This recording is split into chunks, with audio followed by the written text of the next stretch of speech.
Assalamualaikum warahmatullahi wabarakatuh. Pada kesempatan kali ini, kami ingin mempresentasikan terkait pemecahan masalah. Tapi sebelumnya, perkenalkan kami dari kelompok 2 yang beranggotakan Jauhar Rosana, Muhammad Samsul Huda, Nuraini Mujiati. Kami dari Offering Day untuk mata kuliah Asesmen Pembelajaran Fisika. Baik, kita akan membahas terkait pengertian masalah. Masalah adalah suatu hal yang tidak diinginkan, sehingga dapat menghambat suatu kegiatan. Misalnya kita ingin belajar di sawah, dan ternyata setelah sampai di sawah, kita ingin mengerjakan soal, kita lupa membuat alat tulis. Itu merupakan suatu permasalahan. Kemudian masalah dapat diartikan sebagai kesenjangan antara sebuah harapan dan kenyataan.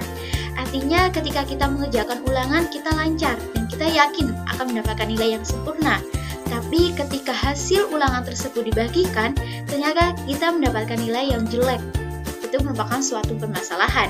Kemudian masalah juga dapat diartikan sebagai ketidakberhasilan seseorang dalam memenuhi salah satu atau beberapa tugas perkembangannya. Misalnya kita diberi tugas untuk presentasi dan ternyata di tengah-tengah presentasi kita mengalami kendala sinyal atau kehabisan kuota. Itu merupakan suatu masalah sehingga kita tidak dapat memenuhi suatu tugas.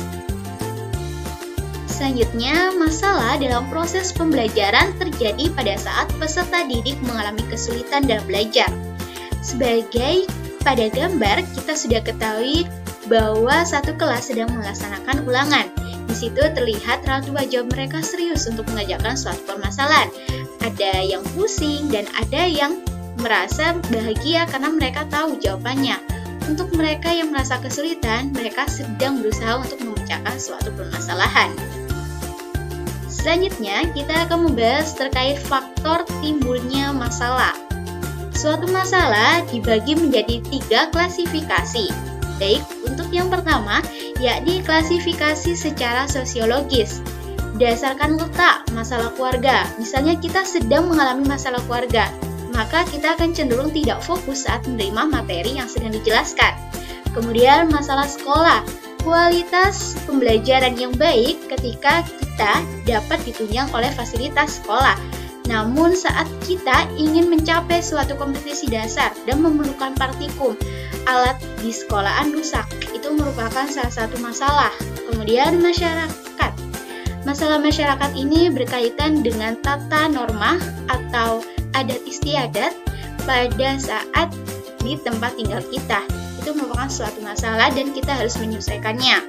Kemudian di bidang masalah pendidik dan belajar. Misalnya seorang siswa yang belum mengetahui cara belajar yang tepat agar mereka bisa menerima pembelajaran. Artinya mereka bingung, kenapa dijelaskan ini kok tidak masuk, melalui musik juga tidak masuk. Itu merupakan suatu masalah bagi mereka. Kemudian masalah pribadi sosial, ini berinteraksi dengan orang lain.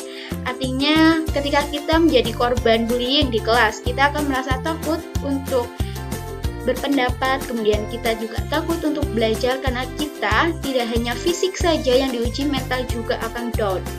Kemudian masalah karir, artinya banyak sekali kita ketemu mahasiswa atau siswa yang sedang menempuh pendidikan, mereka juga bekerja, artinya mereka dituntut untuk seimbang. Apabila ada salah satu yang tidak seimbang atau mereka lebih mementingkan pekerjaan, artinya pendidikan mereka diabaikan dan mereka akan tertinggal jauh dari teman-temannya yang sudah mengerti dan paham tentang materi yang sedang dijelaskan.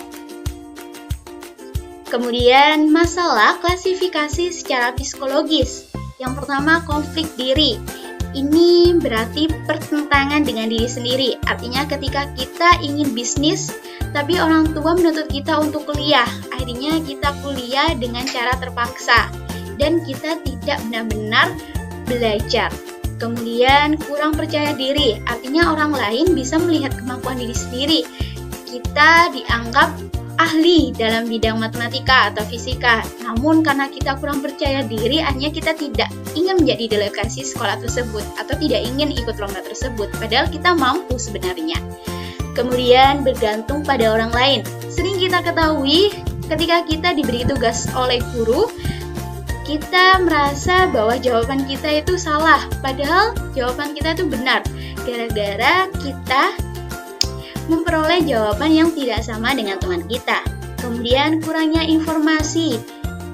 Banyak kita temui bahwa siswa itu terlalu mengandalkan gurunya.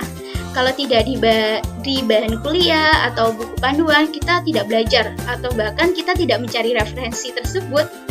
Kemudian kurang menguasai keterampilan, semua orang diberi kemampuan yang sama.